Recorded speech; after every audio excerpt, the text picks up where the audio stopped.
Hello guys! Welcome to my channel. So for today's video ay gawa tayo ng hamburger a la Cutie Luna.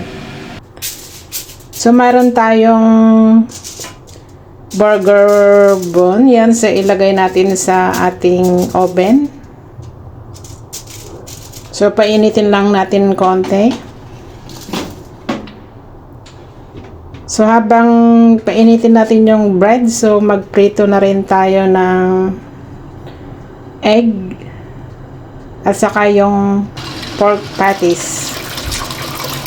So dahil dalawa ang alaga ko, so dalawa din ang iluluto ko plus ako, so bali tatlo.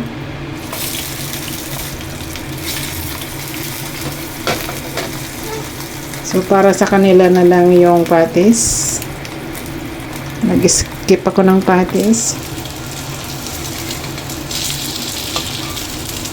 So yan, luto natin hanggang maging golden brown. Madali lang siyang i-prepare guys for breakfast. So i-set aside na natin. So ito na yung ating bread. Ilagay na natin yung pork patties. Then yung ating cheese. Nag-slice na rin ako ng ayan, ilagay pa natin yung egg and nag-slice na rin ako ng tomato. Then, lagyan natin ng konting gulay, lettuce, and then saka natin ipaibabaw yung pantaas na bread. So, ayan ang kinalabasan. Napakaganda guys. Parang McDonald's na. So, ayan. Very presentable guys. So, gawin din natin yung isa. So, ayan.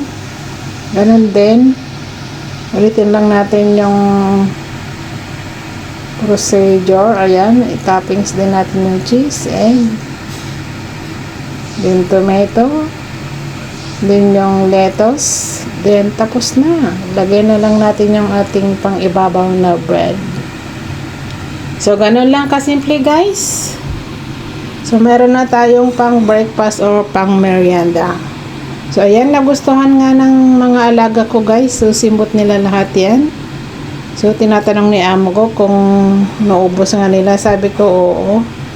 So, ayan, thank you for watching. See you in my next vlog. Please like and subscribe.